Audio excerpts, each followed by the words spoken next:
So hello everyone, हम बात करेंगे आज एमएसपी के बारे में, यानी कि मिनिमम सपोर्ट प्राइस, और ये फार्मर्स के लिए क्यों इतना इंपॉर्टेंट है। Why is it a lifeline to the struggling farmers, इसके बारे में हम डिस्कस करेंगे। और बाकी सारे भी इसके जो चीजें हैं कि एक्चुअल में एमएसपी क्या है, कैसे ये सिस्टम को इंडिया में इंट्रोड्यूस करा गया था, यानी कि इसकी हिस्ट्री कि किस तरह से किस सर्कमस्टांसिस में एमएसपी का कॉन्सेप्ट इंडिया में आया था। दूसरी चीज कि क्या इसके इम्प्लीकेशंस हैं, क्यों फार्मर अभी तक प्रोटेस्ट कर रहे हैं, फार्मर्स प्रोटेस्ट कर रहे हैं, उनकी क्या डिमांड्स हैं एमएसपी के around. Will discuss all about it and government क्या चैलेंजेस फेस कर रही है। So we need to discuss all of this things, ठीक है। So let's begin. सबसे पहले हम बात करते हैं एमएसपी की हिस्ट्री के बारे में कि एमएसपी इंट्रोड्यूस कब करा गया था। MSP was introduced in 1960s। 1960s में एमएसपी के कॉन्सेप्ट को लाया गया था with the advent of green revolution। और green revolution क्यों लाया गया था? because there was a food crisis after independence। हमारी जो एग्रीकल्चर इकोनॉमी थी वो इतना अच्छा परफॉर्म नहीं कर रही थी, जिस वजह से क्या था, हमारी कंट्री में था फूड क्राइसिस या फूड शॉर्टेज। तो हमारे कंट्री को फूड सिक्योर बनाने के लिए 1960s में father of green revolution in India, green revolution का कॉन्सेप्ट लेके आते हैं 1960s में। Mister M S Swaminathan, the father of green revolution in India, introduce green revolution in India. Okay, so who was the father of green revolution? You will comment down below in the comment section। तो father of green revolution ने क्या introduce करा 1960s में?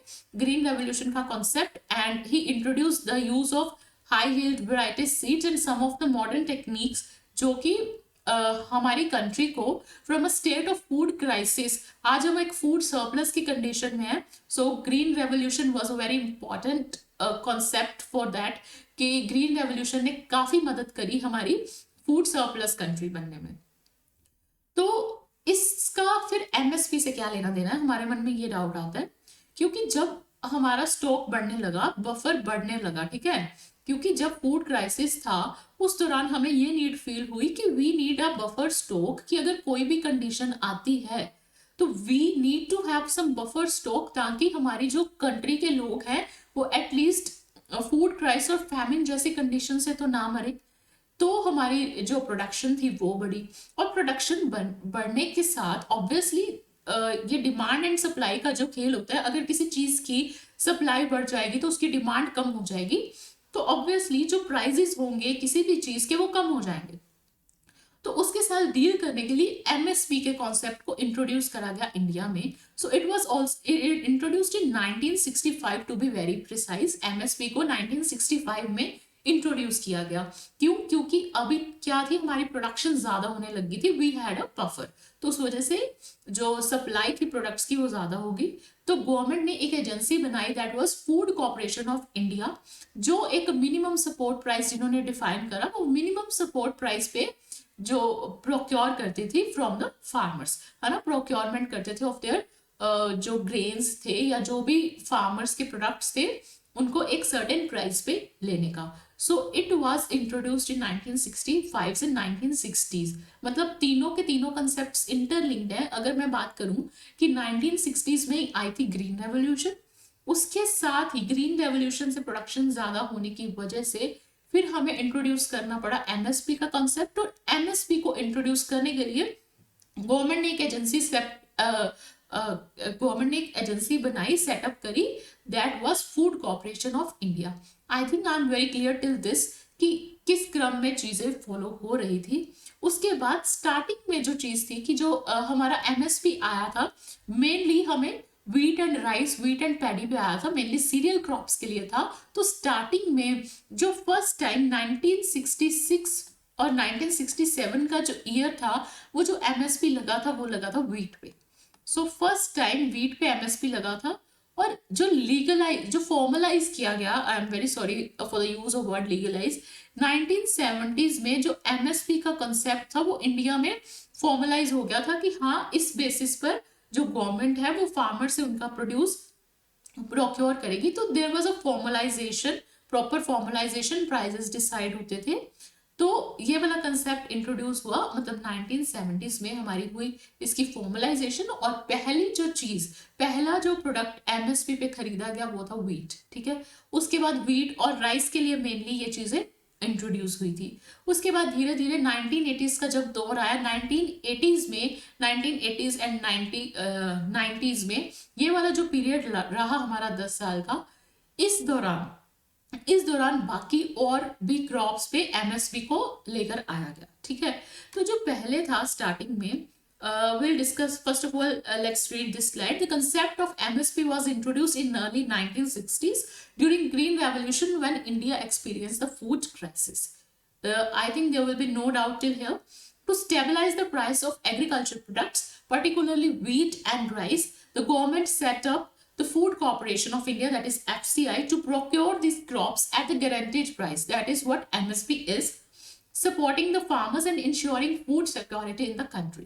मतलब दो चीजें solve हुई, एक तो फार्मर्स को सपोर्ट मिला एंड दूसरा हमारे जो कंट्री की फूड क्राइसिस थी उस चीज को हमने रिजॉल्व करा, ठीक है। And then in 1970s government of India ने एमएसपी के सिस्टम को फॉर्मलाइज करा and first MSP was announced for wheat, ठीक है, in 1966 and 1967। Over the time जो हमारा सिस्टम है वो एक्सपैंड हुआ, ठीक है। और जब हमारा सिस्टम एक्सपैंड हुआ तो वहां पर काफी सारी और क्रॉप्स भी आई। तो टू बी वेरी प्रिसाइज, अब 22 मैंडेटेड क्रॉप्स है, plus there is FRP for sugar cane, ठीक है। 22 mandated crops plus FRP for sugar cane, तो मतलब टोटल 23 क्रॉप्स है जिसपे एमएसपी या एफआरपी दिया जाता है। एफआरपी क्या है उसके बारे में भी हम बात करेंगे। तो ये जो एमएसपी था इसे कब अनाउंस किया जाता है? एमएसपी को अनाउंस किया जाता है सोइंग के पहले, ठीक है। सोइंग के पहले काफी सारी कंडीशंस को कंसीडर करते हुए कि क्या आपकी कॉस्ट ऑफ प्रोडक्शन रहेगी, फर्टिलाइजर, सीड्स वगैरह, आपके जो इक्विपमेंट्स हैं, जो लैंड है, इन सारी चीजों को मद्देनजर रखते हुए एक एमएसपी, एक प्राइस डिसाइड किया जाता है, एक मिनिमम प्राइस, एक फ्लोर प्राइस डिसाइड किया जाता है जिसपे कि गवर्नमेंट आपसे प्रोक्योर करेगी, ठीक है। ये तो है बेसिक सी डेफिनेशन। बट उस टाइम पे 1960s और 1970s का जो दौर था, तब ये जो प्रोक्योरमेंट प्राइस था और जो मिनिमम सपोर्ट प्राइस था, ये दो अलग अलग चीजें थी। प्रोक्योरमेंट प्राइस और मिनिमम प्राइस दो अलग अलग चीजें थी। ये कैसे अलग थी, विल डिस्कस अबाउट दैट। जो मिनिमम सपोर्ट प्राइस था वो एक एस्टिमेटेड कॉस्ट रहती थी कि इस कॉस्ट पे हम क्या करेंगे, मेनली ये मिनिमम प्राइस है, एक फ्लोर सेट कर दिया जाता था कि इससे नीचे क्रॉप का प्राइस नहीं जाएगा किसी भी हालत में। सो वो था हमारा एमएसपी, और ये अनाउंस कर दिया जाता था बिफोर सोइंग। सोइंग से पहले ही अनाउंस कर दिया जाता था बेस्ड ऑन की मार्केट की क्या कंडीशन चल रही है ना, क्या कॉस्ट पैरिटी हो सकती है डिफरेंट सारी जो सीड्स है ना, सीड्स का क्या खर्चा होगा, क्या फर्टिलाइजर का खर्चा होगा, लेबर एक्सपेंसेस, इन सबको इंक्लूड करते हुए अकॉर्डिंग टू द मार्केट एक मिनिमम सपोर्ट प्राइस सेट कर दिया जाता था बिफोर सोइंग, ठीक है। उसके बाद ऑब्वियसली सोइंग के बाद हार्वेस्टिंग तक बहुत सारी चीजें चेंज होती हैं, और उस चेंजेस को कंसीडर करते हुए हार्वेस्टिंग के बाद प्रोक्योरमेंट प्राइस डिसाइड किया जाता था।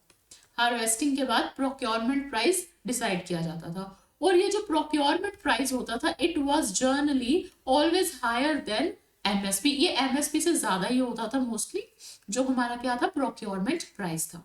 और एक और प्राइस होता था मार्केट प्राइस। मार्केट प्राइस था कि मार्केट में किस रेट पे कोई प्रोडक्ट जो फार्मर का है वो सेल हो रहा है। अगर तो मार्केट प्राइस ज्यादा है प्रोक्योरमेंट प्राइस से, जो कि मोस्टली होता ही था, तो फार्मर को जरूरत नहीं थी प्रोक्योरमेंट प्राइस की।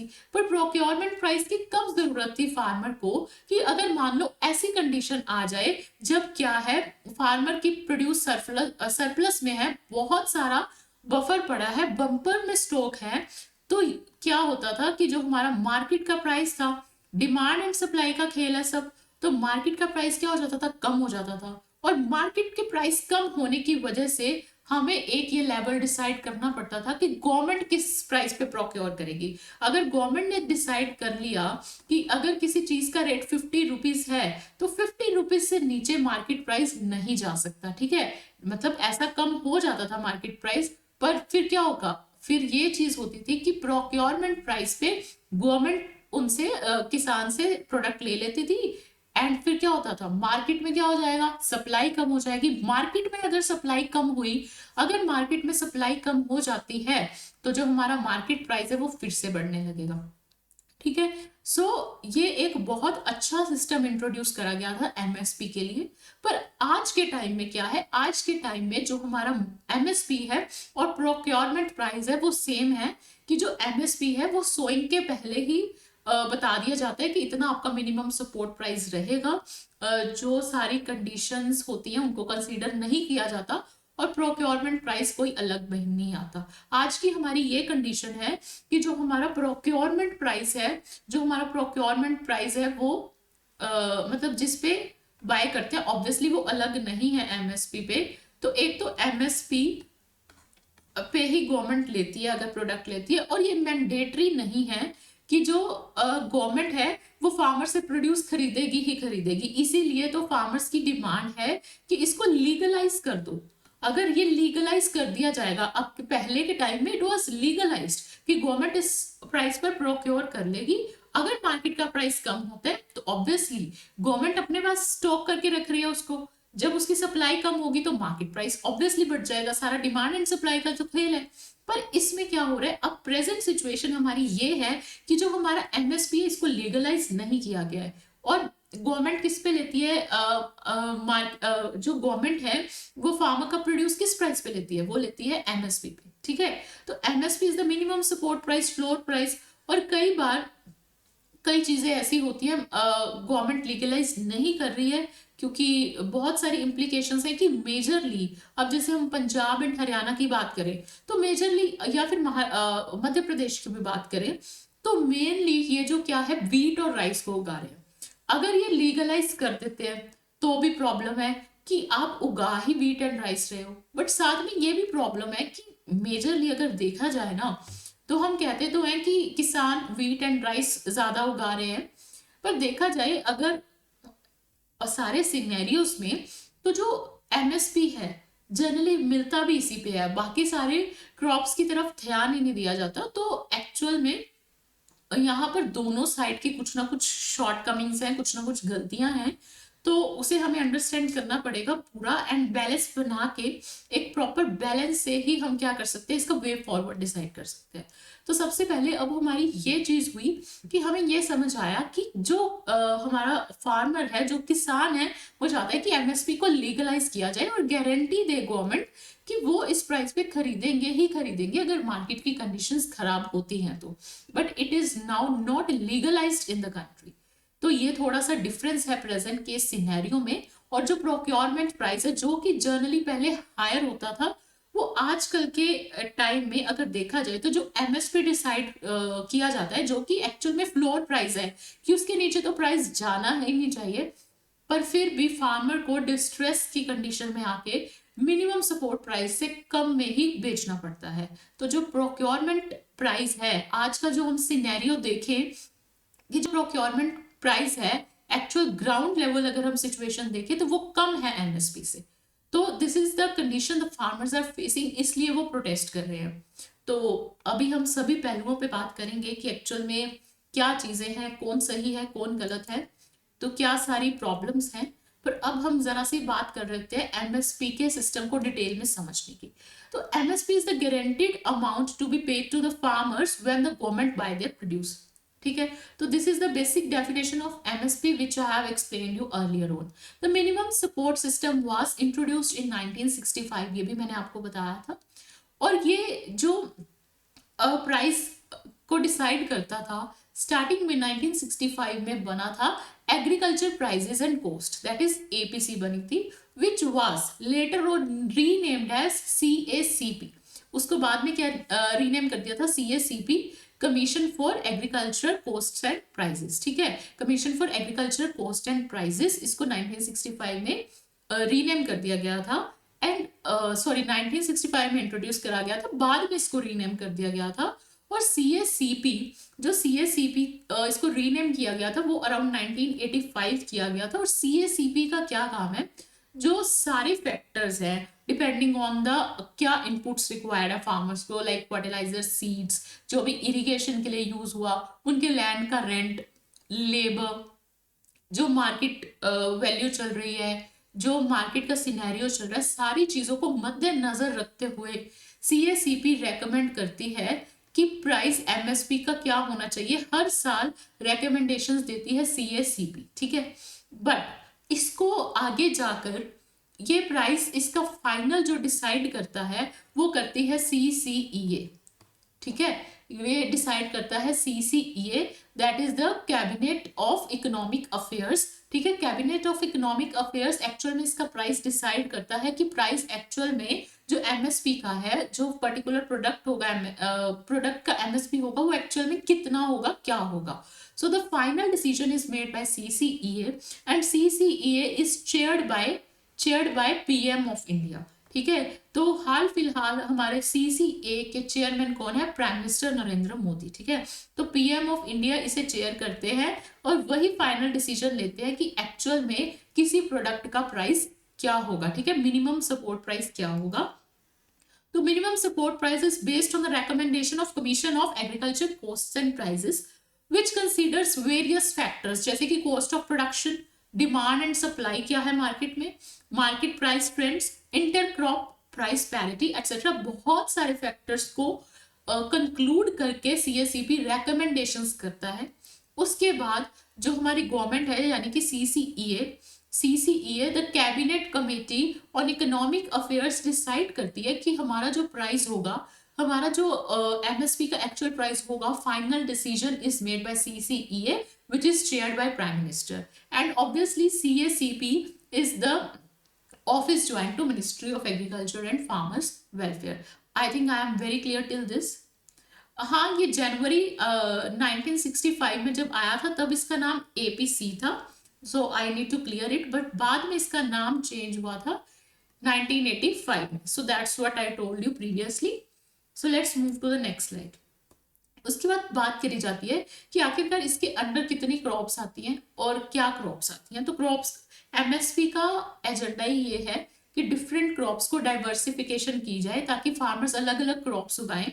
हालांकि ग्राउंड लेवल पे ये सच्चाई नहीं है, वीट और राइस ही ज्यादा उगाई जाती है और wheat and rice he procure करी जाती है, क्योंकि जो पीडीएस का हमारा सिस्टम है, जो पब्लिक डिस्ट्रीब्यूशन सिस्टम है, उसमें हम मेनली वीट और राइस ही लोगों को बांटते हैं, है ना, पीडीएस में, पब्लिक डिस्ट्रीब्यूशन सिस्टम में। तो एफसीआई भी क्या कोशिश करती है, जर्नली पीडीएस से उसको, मतलब ऑब्वियसली पब्लिक डिस्ट्रीब्यूशन करनी है, तो वो भी वीट एंड राइस प्रोक्योर करती है। तो वीट एंड राइस ही ज्यादा ग्रो हो रहा है, तो बाकी सारी क्रॉप्स की एक्चुअल में डाइवर्सिफिकेशन उतनी ज्यादा हो नहीं रही है ग्राउंड लेवल पे।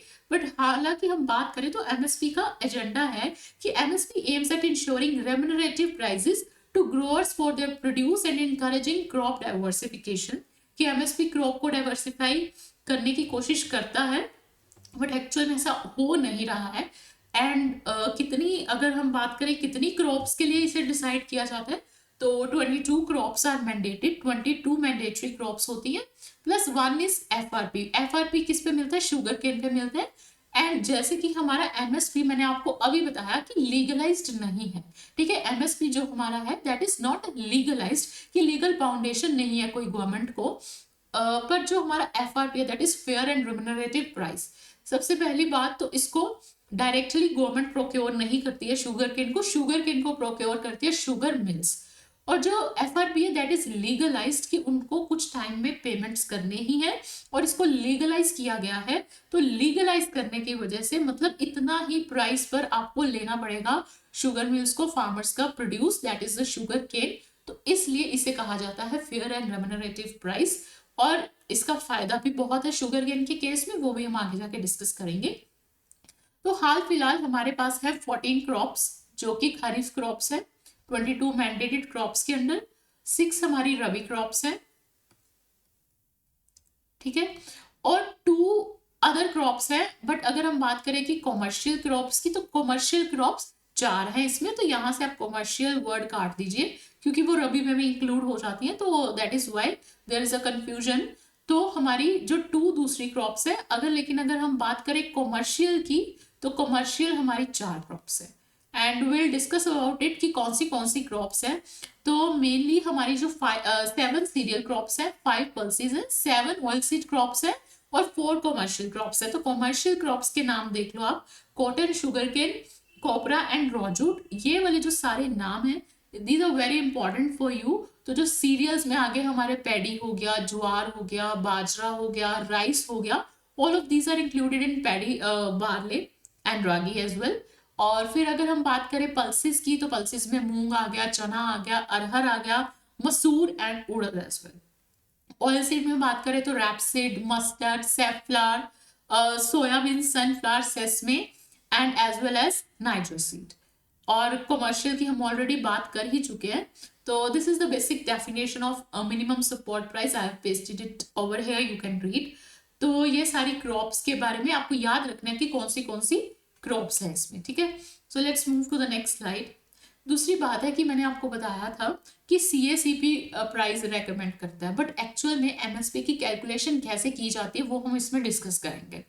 तो सबसे पहले 3 तरह की कॉस्ट है, एक है A2 कॉस्ट, एक है A2 प्लस FL कॉस्ट और एक है C2 कॉस्ट। A2 कॉस्ट क्या है? A2 कॉस्ट है बेसिकली जो आपके इनपुट्स लिए जाते हैं, जैसे कि फर्टिलाइजर, सीड्स, जो लेबर पर पैसा लगा, जो इरिगेशन पे पैसा लगा आपकी, वो जो सारी चीजें हैं, जैसे कि इक्विपमेंट, जैसे कि आई मीन मतलब जो आपकी इनपुट कॉस्ट है मेनली उसको कंसीडर किया जाता है A2 में। और A2 और FL, A2 प्लस FL क्या है? FL एक्चुअली है फैमिली लेबर, ठीक है। FL is family labour. तो जो अनपेड फैमिली लेबर की बात करी जाती है वो हमारी करी जाती है A2 प्लस FL में। और तीसरी इंपॉर्टेंट चीज आती है C2। C2 से हमें नाम से पता चल रहा है किसकी बात करता है, ये कैपिटल एसेट्स की बात करता है। यानी कि आपने कोई भी जो मशीनरी ली है या फिर जो आपका लैंड है, ऑब्वियसली उसकी आपने एक कॉस्ट पहले से बियर करी है ना, तो वो C2 में आ जाएगा। तो आपका लैंड है या लैंड का आप रेंट पे करते हैं, so that is what C2 is. तो ये डिफरेंट डिफरेंट चीजें हैं। तो जो MS स्वामीनाथन की रिपोर्ट आई थी, आई थिंक अराउंड 2006 में इनकी रिपोर्ट आई थी MS स्वामीनाथन की। उस रिपोर्ट में रेकमेंड करा गया था कि अगर हमें MSP डिसाइड करना है, MSP का जो लेवल है वो क्या होना चाहिए, 1.5 टाइम्स ऑफ C2, ठीक है। मतलब इसका 1.5 गुना होना चाहिए, मतलब 50% इंक्रीज करके MSP को रखा जाना चाहिए, ठीक है। पर ऐसा होता नहीं है असलियत में। एक्चुअल में the government asserts that MSP is set at least 1.5 times at the all India average weighted average cost of production, but this is calculated based on A2 plus FL cost। सिर्फ A2 plus FL cost ही इसमें calculate करी जाती है। हालांकि जो land का खर्चा है उसे तो हमने कैलकुलेट ही नहीं करा। तो द बर्डन ऑन फार्मर जो है वो उतना ज्यादा रिलीज नहीं हुआ है जितना लोगों को लगता है, ठीक है। बातें करी जा रही थी ना फार्मर प्रोटेस्ट में, इनके पास मर्सिडीज है, इनके पास ये है। कुछ चुनिंदा फार्मर्स की कंडीशंस ठीक हो सकती है इंडिया में, बट जो मोस्टली फार्मर्स हैं या बेसिक एवरेज उनकी इनकम है दैट इज 10,000 के ओनली। तो इतनी अच्छी कंडीशंस नहीं है फार्मर की इंडिया में, टू बी वेरी प्रिसाइज। ऐसा कुछ नहीं है, ये तो खुद की इनकी रिपोर्ट या गवर्नमेंट की रिपोर्ट से ही निकाला हुआ डाटा है। सो ग्राउंड लेवल पे ऑब्वियसली इतने ज्यादा रिच फार्मर्स नहीं है। तो क्योंकि अगर मान लीजिए C2 पे ही ये अप्लाई करते हैं इस कोस्ट को, तो there would be a different scenario कि फार्मर्स की कंडीशन कुछ बेहतर होती। बट अभी उनकी इनकम अराउंड 10,000 के, ये जो हमारी एवरेज इनकम निकाली गई है एक रिपोर्ट के अनुसार है, और ये गवर्नमेंट का ही डाटा है। तो आप जो ये बातें सुनते हैं कि किसान के पास इतना पैसा है, मर्सिडीज है, हाँ that might be possible for quite a few farmers, but जो मेजर चंक है वो ऐसा नहीं है। ये हमें इस एवरेज से पता चल जाता है, ठीक है। तो जो हमारी कॉस्ट है वो कैलकुलेट की जाती है on the basis of A2 plus FL, और FL तो अनपेड फैमिली लेबर ही है, तो उसकी ऑलमोस्ट कोई कॉस्टिंग नहीं दी जाती, क्योंकि फैमिली को हम कॉस्ट होती उसकी एक कॉस्ट उसको थोड़ा सा इंक्लूड करते हैं, बट उतनी ज्यादा एक्चुअल में वो चीज पे नहीं की जाती, तो उसका अनुमान भी सही नहीं होता है। तो जो C2 है अगर उस पे 1.5 गुना मिलता तो it would have been better, पर जब सीसीए फैसला लेती है तो वो किस पे लेती है, A2 प्लस FL की कॉस्ट पे, फैमिली लेबर को इंक्लूड करते हुए end of course cost of inputs. पर जो कैपिटल एसेट्स है उनकी कॉस्ट को ही अगर आप नहीं ले रहे हो तो ऑब्वियसली फार्मर की कंडीशन अच्छी नहीं होगी। तो जो फार्मर है उसकी ये भी डिमांड है कि एमएसपी को लीगलाइज करो, एक तो ये डिमांड है। दूसरी डिमांड ये है कि लीगलाइज करो और 1.5 गुना उन्हें किसका चाहिए, C2 कॉस्ट का चाहिए।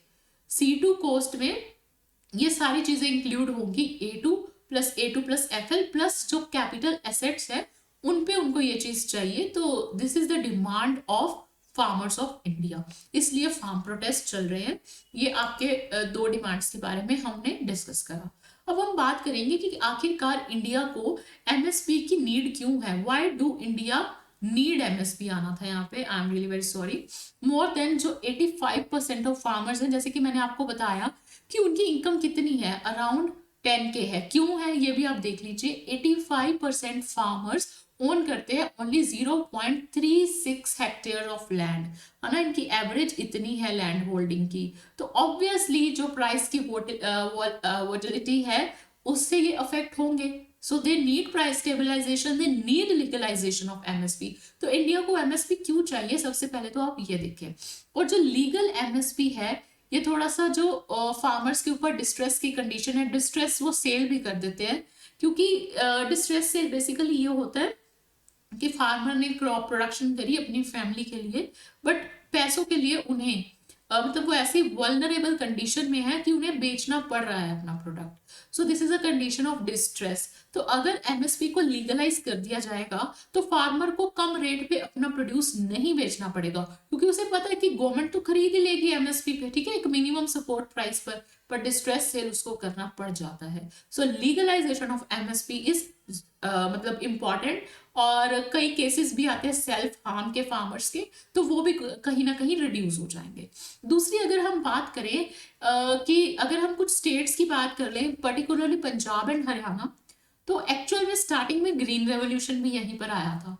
तो जो गवर्नमेंट का प्रोक्योरमेंट का हिस्सा है वो इन स्टेट्स की तरफ थोड़ा सा ज्यादा इंक्लाइंड है, ज्यादा यहाँ से प्रोक्योर होते हैं। अगर व्हीट और राइस की बात करी जाए, कुछ व्हीट और राइस की तरफ ज्यादा प्रोक्योरमेंट होती है, व्हीट और राइस को कंसीडर करा जाता है। अगर हम 21-22 का डाटा देखें तो 80% ऑफ जो व्हीट थी that was procured only from 3 states, कौन सी, पंजाब, हरियाणा एंड मध्य प्रदेश। तो ये चीज सही नहीं है, मतलब कि अगर मार्जिनलाइज्ड फार्मर्स हैं किसी एरिया के, लेट्स से बिहार के, यूपी के, उड़ीसा के, तो उनको तो जो स्मॉल फार्मर्स है उनको तो बहुत नुकसान है ना, कि अगर एमएसपी पे उनके प्रोडक्ट नहीं लिया जा रहा या उनसे प्रोक्योर ही नहीं किया जा रहा। अगर उनसे प्रोक्योर नहीं किया जाएगा तो ऑब्वियसली वो डिस्ट्रेस सेल करेंगे।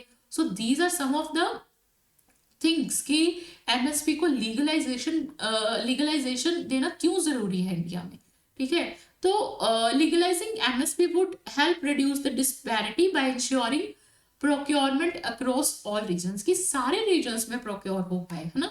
सो this is very important for the small farmers, क्योंकि मेजरली 85% फार्मर्स स्मॉल फार्मर्स हैं इंडिया में, और उनकी जो एनुअल एवरेज इनकम बनती है that is around 10K only, तो वो इतनी ज्यादा इनकम नहीं है, ठीक है। So with the assured returns to legalized MSP, farmers would feel incentivized to invest in, ताकि वो better seed, better technology and better sustainable practices कर सके।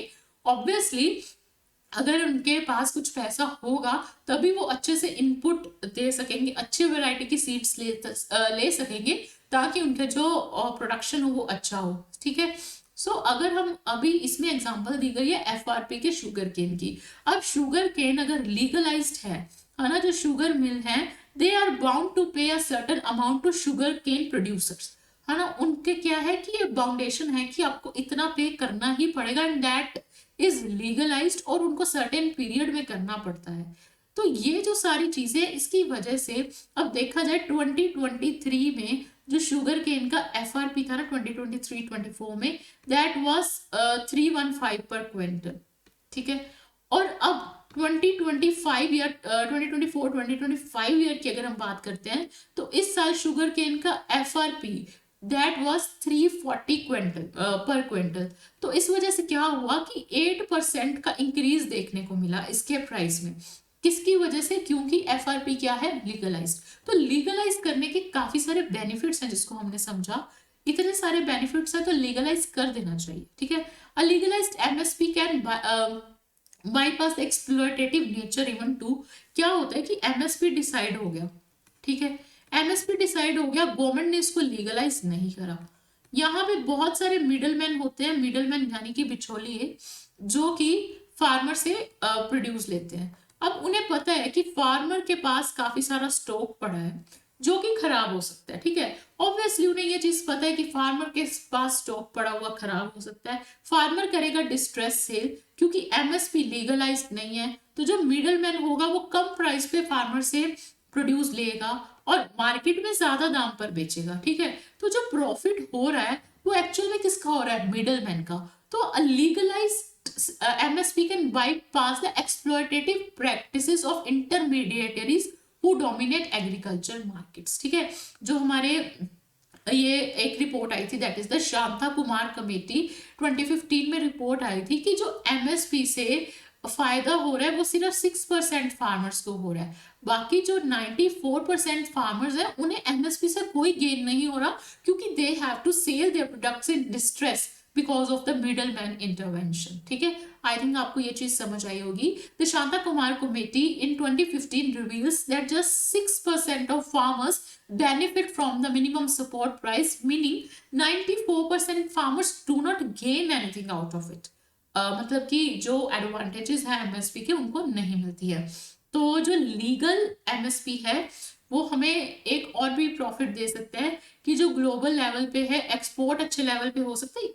जैसे ही मान लो हमारे पास, अगर मान लो ये कंडीशन आती है कि हम एमएसपी को लीगलाइज करते हैं, एमएसपी को लीगलाइज करते हैं तो फार्मर के पास एक अच्छी इनपुट के लिए पैसा होगा, अच्छी इनपुट होगी तो अच्छा एक्सपोर्ट भी कर सकते हैं, वेराइटीज ज्यादा ग्रो होंगी, क्रॉप फेलियर के चांसेस कम होंगे। तो it can be a better world for farmers कि लीगलाइज करने के काफी सारे फायदे हैं। पर दूसरी चीज आती है कि चैलेंजेस क्या है। सबसे पहला चैलेंज तो ये है कि अगर एमएसपी को लीगलाइज किया जाता है तो जो गवर्नमेंट की कॉस्ट है वो काफी ज्यादा बढ़ जाएगी, तो स्ट्रेन द गवर्नमेंट फाइनेंसेस, तो इट वुड सिग्निफिकेंटली इंक्रीज, क्योंकि 22 क्रॉप्स हैं उस पर एमएसपी मैंडेट किया जाए लीगली, तो इसकी कॉस्ट ऑफ जो फाइनेंसेस आएंगे गवर्नमेंट पे काफी ज्यादा बर्डन बढ़ जाएगा, that is around 21,000 crore to be very precise. तो रियल कॉस्ट ऑफ एमएसपी क्या आ जाएगी पर्टिकुलर एक मार्केटिंग ईयर के लिए? That will be 21,000 crore. ये डाटा आया था 2024 का, ठीक है, 2023-2024 का। इस वजह से और भी क्या चीज होगी, फूड इन्फ्लेशन आ जाएगी, ठीक है। फूड के प्राइसेस ऑब्वियसली बढ़ जाएंगे तो फूड इन्फ्लेशन आएगी। फूड इन्फ्लेशन अगर आती है, अगर एमएसपी को लीगलाइज करते हैं तो अगर 1% भी फूड इन्फ्लेशन आती है तो हमारी 1% भी फूड इन्फ्लेशन 1% भी सॉरी एमएसपी को हम बढ़ाते हैं तो हमारी जो फूड इन्फ्लेशन है वो 15 बेसिस पॉइंट से बढ़ती है। तो इतना ज्यादा इंक्रीज शायद मार्केट टॉलरेट नहीं कर पाएगी। अगर मैं आपसे पूछूंगी इन्फ्लेशन का जो विड्थ है वो किससे किस में रहना चाहिए, that is to be maintained in 2% to 6% का रेशियो। जनरली हम चाहते हैं कि हमारी जो मतलब कि ये जो इन्फ्लेशन का रेट है वो कितना होना चाहिए, अराउंड 4%, ठीक है। तो इस पे ऑलरेडी हम काफी मुश्किल से इस चीज को कवर करते हैं। अभी जैसे 2024 में आंध्र प्रदेश में वो टमाटोज वाला केस हुआ था, तो तब हमारी फूड इन्फ्लेशन कितनी ज्यादा बढ़ गई थी। तो ये सारी चीजों को मद्देनजर रखते हुए ये इस चीजों को भी सोचना पड़ता है गवर्नमेंट को। So these are the challenges the government is facing while implementing the while legalizing the MSP, ठीक है। दूसरी चीज की मेनली जो राइस और व्हीट ही ग्रो कर रहे हैं फार्मर्स, और देखा जाए तो ये गवर्नमेंट की भी गलती है कि वो भी मेनली राइस और व्हीट को ही प्रोक्योर करते हैं, ठीक है। वो प्रोक्योर करते हैं एफसीआई के अंडर ताकि वो पीडीएस सिस्टम को पब्लिक डिस्ट्रीब्यूशन सिस्टम में यूज कर सके, और बाकी सारी क्रॉप्स इतनी प्रोक्योर ही नहीं हो रही हैं, तो दैट्स द डिसएडवांटेज। पर हाँ, अभी 2023 को international international year of millets कहा गया था, ठीक है। सो इंटरनेशनल इसमें काफी ज्यादा प्रमोशन हुई मिलेट्स की, ताकि इंडिया में काफी ज्यादा क्रॉप डाइवर्सिफिकेशन हो सके। अभी देखा जाए तो जो हमारे राइस है, व्हीट है, शुगर केन है, ये जो सारी क्रॉप्स है इनमें बहुत ज्यादा पानी की लागत है ना। तो पंजाब और हरियाणा में देखा जाए तो इतने सालों में जो वाटर टेबल का लेवल है वो बहुत कम जा चुका है। तो Punjab and Haryana have lost a staggering 64.6 billion cubic meters of groundwater in 17 years from 2003 to 2020।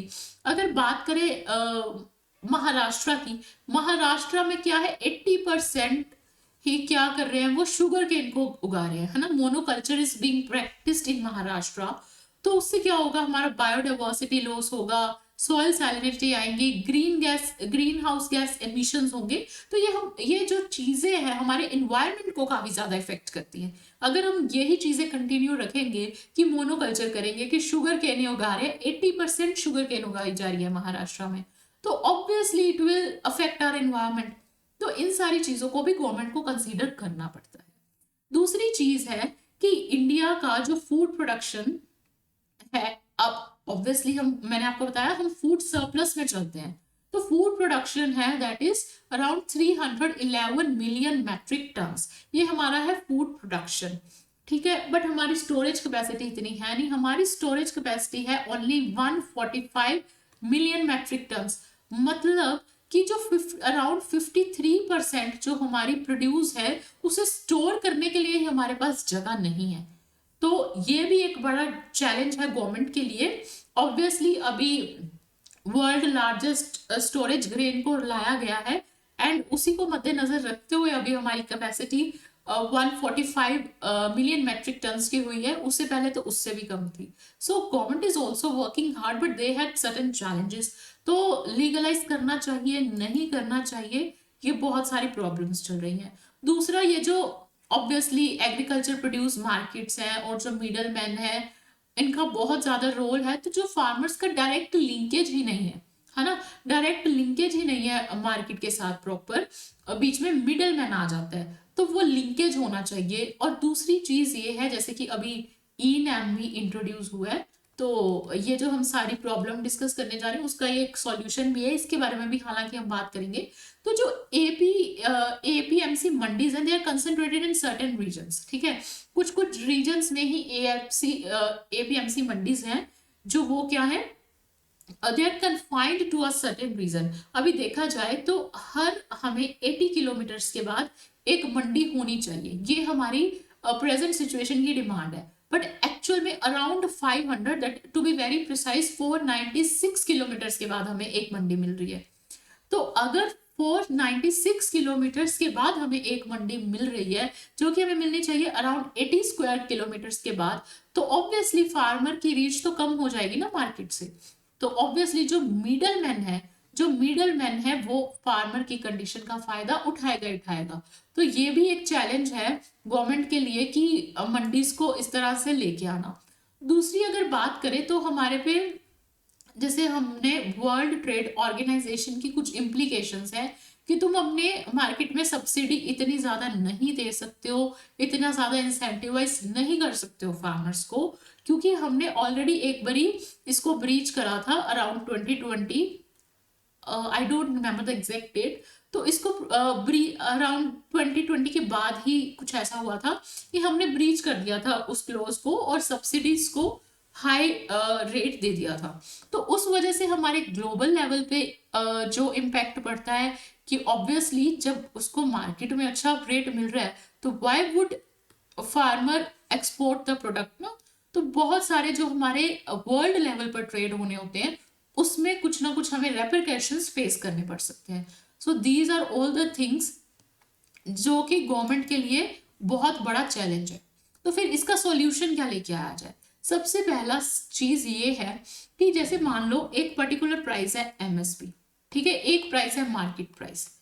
अगर फार्मर का जो मार्केट प्राइस है वो कम है, ठीक है, there is difference between MSP and market price की वैल्यू में, तो जो डेफिशिएंसी प्राइस की है, मतलब जितना कम फार्मर को प्राइस मिल रहा है उतना गवर्नमेंट उसको प्रोवाइड कर दे, ठीक है। वो बेच रहा है मार्केट प्राइस पे टू अ पर्टिकुलर पर्सन, जो उसका प्राइस कम हुआ वो उसकी गारंटी गवर्नमेंट ले सकती है। सो this is one of the method, इसको हम कहते हैं डेफिशिएंसी प्राइस पेमेंट, ठीक है, डेफिशिएंसी प्राइस पेमेंट या डीपीपी। तो ये एक बहुत इंपॉर्टेंट रोल प्ले कर सकता है। दूसरी चीज है कि जैसे कि एमएसपी में मेनली सेंटर का रोल है, ठीक है, सेंट्रल गवर्नमेंट का मेनली रोल है।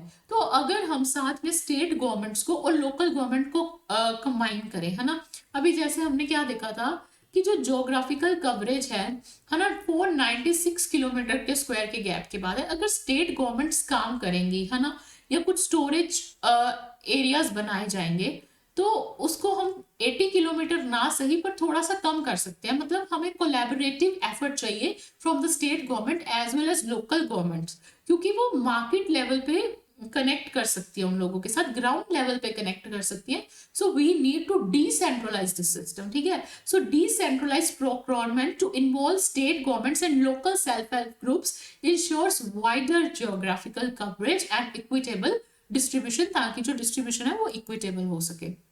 दूसरा बात है कि हम इंट्रोड्यूस करेंगे ई नैम का कॉन्सेप्ट। जैसे ई नैम क्या है, एक ऑनलाइन पोर्टल है फॉर एग्रीकल्चर मार्केट। तो एग्रीकल्चर मार्केट है नेशनल एग्रीकल्चर मार्केट।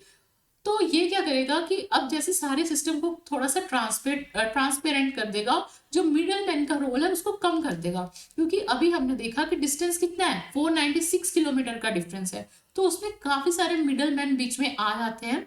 क्योंकि ऑब्वियसली जो फार्मर है वो हर टाइम ये नहीं हो सकता ना कि उसको स्टोरेज के लिए स्पेस मिले या मार्केट में जा सके, तो there is a need of middleman.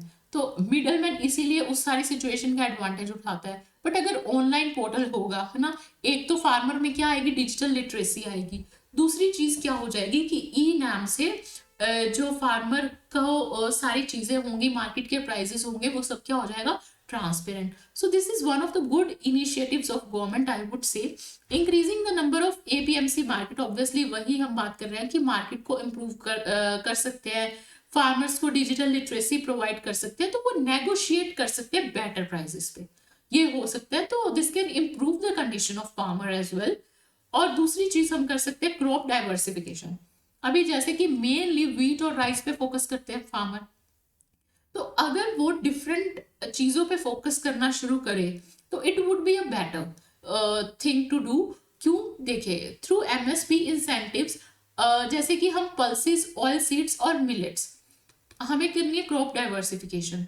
तो फार्मर का क्या है कि वो मेनली क्या ग्रो कर रहा है, व्हीट और राइस। और व्हीट और राइस की वजह से हमारा जो ग्राउंड वाटर है या वाटर टेबल है वो भी नीचे जा रहा है। तो क्या करेगा, जो एक फार्मर है, अगर उसको दूसरी क्रॉप्स पे एमएसपी ज्यादा मिल जाए व्हीट और राइस के कंपैरिजन में, जैसे कि पल्सेस पे, जैसे कि ऑयल सीड्स पे, जैसे कि मिलेट्स पे, ताकि जो फार्मर का शिफ्ट है फ्रॉम जो वाटर इंटेंस क्रॉप्स हैं यानी कि व्हीट राइस वगैरह, यहाँ से शिफ्ट होके पल्सेस पे, मिलेट्स पे आ सके, ठीक है।